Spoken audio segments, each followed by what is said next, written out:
Good evening money పర్సియన్స్, welcome to 275th daily money show. ఈ రోజు డైలీ మనీ షోలోని ఒక షార్ట్ టర్మ్ ఆర్బిట్రాజ్ ఆపర్చునిటీ గురించి ఎక్స్ప్లెయిన్ చేస్తూ, దాంతో పాటు మన వ్యూవర్స్ చాలా రోజులుగా అడుగుతున్న జిఎంఆర్ ఇన్ఫ్రా నుంచి డీమర్జ్ అయినటువంటి GMR power and urban infra ఒక లిస్టింగ్ అప్డేట్ వచ్చింది. ఆ అప్డేట్ తో పాటు మార్కెట్ లో ఉన్నటువంటి ఇంపార్టెంట్ అప్డేట్స్ అన్ని క్విక్ గా డిస్కస్ చేసేద్దాం. ముందుగా మార్కెట్ అప్డేట్ చూసినట్లయితే ఈ రోజు సెషన్ లో సెన్సెక్స్ 696 పాయింట్స్ పెరిగి 57,989 పాయింట్స్ క్లోజ్ అయింది. అండ్ నిఫ్టీ 197 పాయింట్స్ పెరిగి 17,315 పాయింట్స్ క్లోజ్ అయింది. అండ్ ఈ రోజు సెషన్ లో మిడ్ క్యాప్ ఇండెక్స్ 0.03% పెరిగినట్లయితే స్మాల్ క్యాప్ ఇండెక్స్ 0.34% పెరిగింది. అండ్ బ్యాంక్ నిఫ్టీ 0.92% పెరిగింది. అండ్ మెయిన్లీ ఈ రోజు మార్కెట్ ని Reliance industries and tech stocks lead చేశాయి. ముందుగా ఈ రోజు ఫస్ట్ హాఫ్ అంతా మన మార్కెట్ నెగిటివ్ లోనే ట్రేడ్ అయింది. ఈ నెగిటివ్ లో ట్రేడ్ అవడానికి మెయిన్లీ రీజన్స్ చూసినట్లయితే, మీకు నేను మన డైలీ మనీ షోలో ఎక్స్ప్లెయిన్ చేశాను కదా, క్రూడ్ ఆయిల్ ప్రైస్ బాగా పెరుగుతుందని. ఇది ఒక ఇంపాక్ట్. అండ్ దీంతో పాటుగా యుఎస్ లో పెరుగుతున్న ఇన్ఫ్లేషన్ ని కంట్రోల్ చేసేందుకు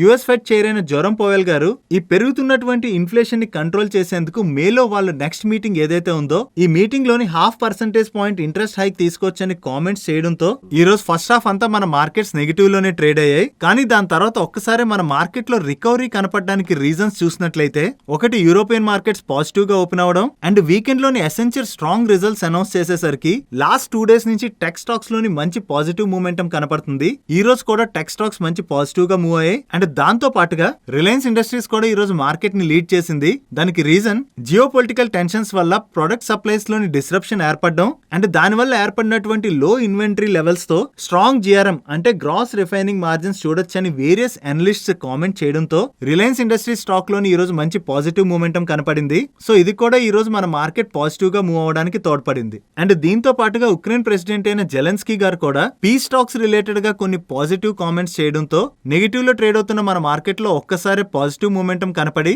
చివరికి ఈ రోజు సెషన్ లో పాజిటివ్ గా క్లోజ్ అయింది. నెక్స్ట్ ఈక్విటాస్ హోల్డింగ్స్ నుంచి నిన్న ఒక అప్డేట్ వచ్చింది.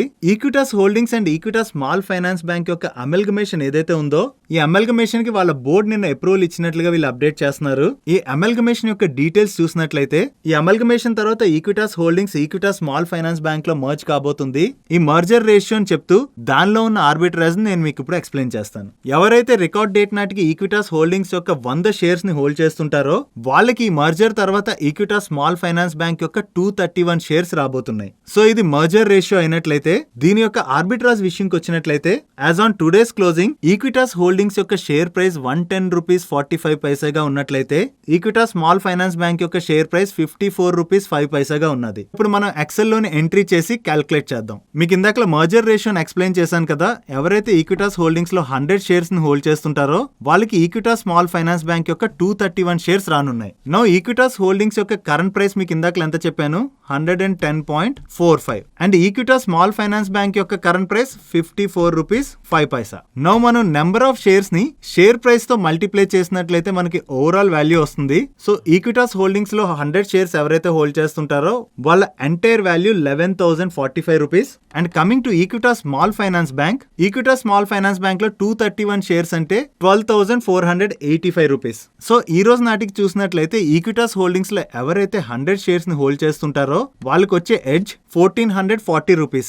ఇదే పర్సంటేజ్ లో మనం క్యాల్కులేట్ చేస్తే 13.04% వస్తుంది. సో ఈక్విటాస్ హోల్డింగ్స్ లో ఎవరైతే 100 షేర్స్ ని హోల్డ్ చేస్తుంటారో వాళ్ళకి as on date share prices ప్రకారం 13% ఆర్బిట్రైజ్ దొరుకుతుంది. నెక్స్ట్ నిన్న మన డైలీ మనీ షోలోని మోతీలాల్ ఓస్వాల్ వాళ్ళు రిలీజ్ చేసినటువంటి ఆల్ఫా స్ట్రాటజిస్ట్ అనేటువంటి ప్రెజెంటేషన్ లో ఉన్న కంటెంట్ ని షేర్ చేసాం. ఈ కంటెంట్ షేర్ చేసిన తర్వాత నిన్న వేరియస్ సోషల్ మీడియాస్ లోని చాలా మంది మన వ్యూవర్స్ అప్రిషియేట్ చేస్తూ ట్వీట్ చేశారు అండ్ కామెంట్ చేశారు. ఫస్ట్ ఆఫ్ ఆల్ కామెంట్ చేసినటువంటి అందరికీ బిగ్ థ్యాంక్స్. మేము ఎప్పుడు మీకు useful and something different financial content ని మీకు షేర్ చేయడానికి ట్రై చేస్తూ ఉంటాం. ఎందుకంటే నార్మల్ గా డైలీ మనీ షోలో జస్ట్ న్యూస్ కంటెంట్స్ ని మాత్రమే మీకు చెప్పాలంటే అది చాలా ఈజీ. అలా కాకుండా వాటితో పాటు మీకు వాల్యూ యాడ్ చేసేటువంటి ఇటువంటి కంటెంట్ ని గానీ ప్రొవైడ్ చేసినట్లయితే మీ నాలెడ్జ్ ని ఎన్హాన్స్ చేసుకోవచ్చు అన్న ఉద్దేశంతో ఇటువంటి కంటెంట్ ని మన డైలీ మనీ షోలో యాడ్ చేస్తుంటాం. ఈ కంటెంట్ ని షేర్ చేసేందుకు మేము చాలా ప్రెజెంటేషన్స్ చదువుతూ ఉంటాం. కానీ వాటిలో ఏవైతే మీకు యూజ్ అవుతాయి అనిపిస్తాయో వాటిని మన డైలీ మనీ షోలో పిక్ చేసి గురించి మీకు షేర్ చేస్తూ ఉంటాం. సో ఎవరైతే న్యూస్ ను మాత్రమే ఫాలో అయ్యి ఇటువంటి కంటెంట్ ని స్కిప్ చేస్తూ ఉంటారో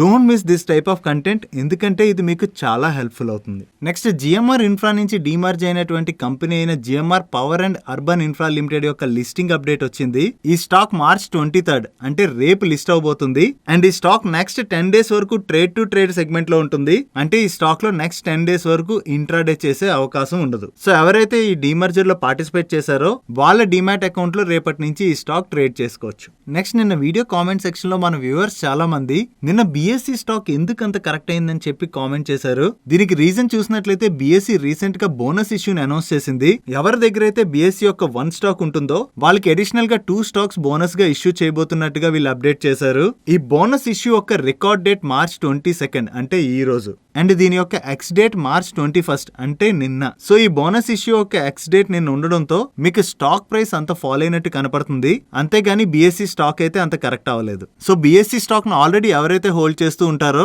వాళ్ళకి ఈ బోనస్ షేర్స్ ఏవైతే ఉంటాయో అవి త్వరలోనే వచ్చి క్రెడిట్ అవుతాయి. Next Zee entertainment and Invesco related గా ఇష్యూ ఏదైతే నడుస్తుందో ఆ ఇష్యూ రిలేటెడ్ గా ఈ రోజు ఒక అప్డేట్ వచ్చింది. ఆ అప్డేట్ ని షేర్ చేసే ముందుగా ఇష్యూ ఏంటన్నది నేను మీకు ఇప్పుడు సింపుల్ గా ఎక్స్ప్లెయిన్ చేస్తాను. జీ ఎంటర్టైన్మెంట్ లో Invesco and OFI global China fund వాళ్ళు 17.88% స్టేక్ ని హోల్డ్ చేస్తున్నారు. వీళ్ళు ప్రీవియస్ గా జీ ఎంటర్టైన్మెంట్ ఈజీఎం కండక్ట్ చేయాలని చెప్పి కాల్ చేశారు. ఈ ఈజీఎం లో జీ ఎంటర్టైన్మెంట్ యొక్క కరెంట్ ఎండి అండ్ సిఇఓ అయినటువంటి పునీత్ గోయంకా గారిని ఆయన పొజిషన్ నుంచి తప్పించాలని అండ్ 6 న్యూ ఇండిపెండెంట్ డైరెక్టర్స్ ని అపాయింట్ చేయాలని వీళ్ళు ఈజీఎం కాల్ చేసినప్పుడు జీ ఎంటర్టైన్మెంట్ వల్ల ఆ ఈజీఎం ని కండక్ట్ చేయకపోవడంతో ఆ ఇష్యూ ముంబై హైకోర్టుకు వెళ్ళింది. ఈ ఇష్యూ రిలేటెడ్ గా అక్టోబర్ 26 రోజున Mumbai high court single judge bench Zee Entertainment వాళ్ళకి ఫేవర్ గా వాళ్ళ తీర్పునివ్వడంతో so Bombay high court single judge bench ఏదైతే ఇంజెక్షన్ ఇచ్చిందో దానికి అగైనిస్ట్ గా ఇన్వెస్కో వాళ్ళు అగైన్ బొంబాయి హైకోర్టును అప్రోచ్ అయ్యారు. ఇప్పుడు దీని రిలేటెడ్ గా వచ్చిన అప్డేట్ ఏంటంటే బొంబాయి హైకోర్టు యొక్క డివిజన్ బెంచ్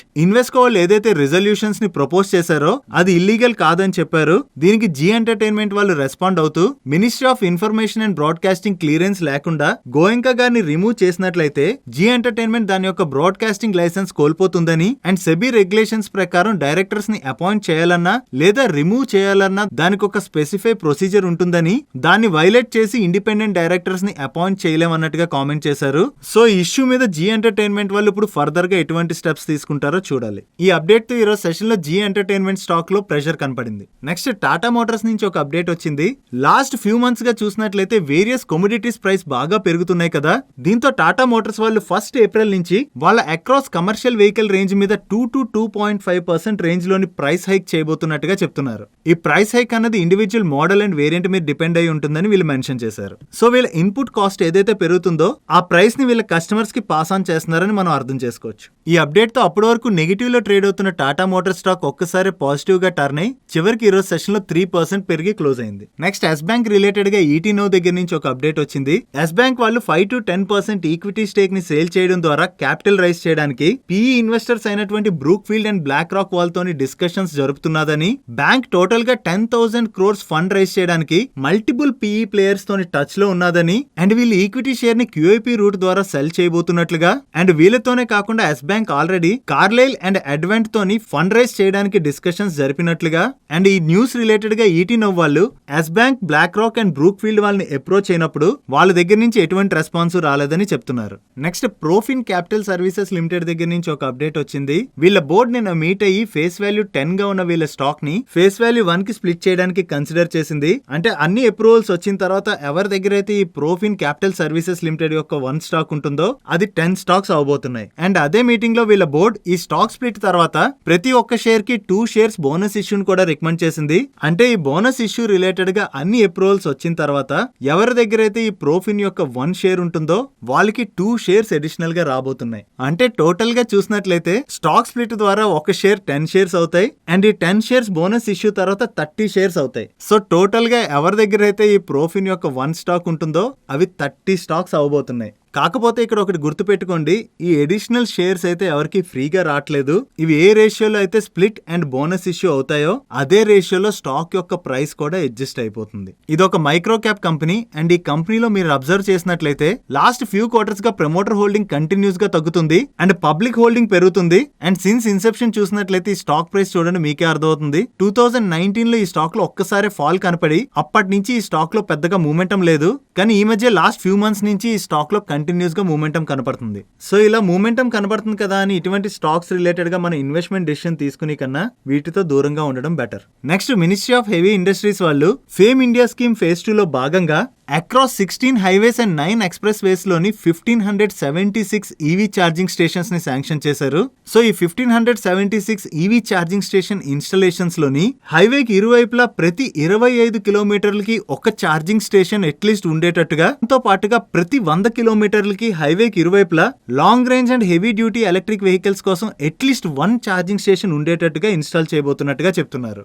అదే సిటీలో అయితే 3 కిలోమీటర్ ఇంటూ 3 కిలోమీటర్ గ్రిడ్ లోని అట్లీస్ట్ 1 ఛార్జింగ్ స్టేషన్ ఇన్స్టాల్ చేయబోతున్నట్టుగా చెప్తున్నారు. సో గవర్నమెంట్ ఇలా ఈవీ ఛార్జింగ్ మీద ఫోకస్ చేయడం వల్ల ఈవీ సేల్స్ పుష్ చేయడానికి ట్రై చేస్తున్నట్టుగా మనం అర్థం చేసుకోవచ్చు. సో దీనివల్ల ఈవీ సేల్స్ పెరుగుతాయి కాబట్టి ఈవీ స్టాక్స్ కి మనం పాజిటివ్ గా అర్థం చేసుకోవచ్చు. That's it for today's daily money show guys. ఈ రోజు డైలీ మనీ షోలో నేను షేర్ చేసినటువంటి ఇన్ఫర్మేషన్ మీకు నచ్చినట్లయితే ఈ వీడియోని లైక్ చేయండి. అండ్ అలాగే ఈ video me friends and family members కి హెల్ప్ఫుల్ అవుతుందంటే ఈ వీడియోని వాళ్ళకి షేర్ చేయండి. అండ్ మీరు ఇదే ఫస్ట్ టైం మన మనీ పర్స్ ఛానల్ కి వచ్చి ఛానల్ ని సబ్స్క్రైబ్ చేయలేనట్లయితే ఇక్కడున్న ఛానల్ లోగో మీద క్లిక్ చేసి ఛానల్ ని సబ్స్క్రైబ్ చేస్తూ కిందనున్న బెల్ ఐకాన్ లోని ఆల్ నోటిఫికేషన్స్ యాక్టివేట్ చేసుకోండి. నేను చంద్రశేఖర్ పత్రి మరొక ఇంట్రెస్టింగ్ వీడియోతో కలుద్దాం. Good night.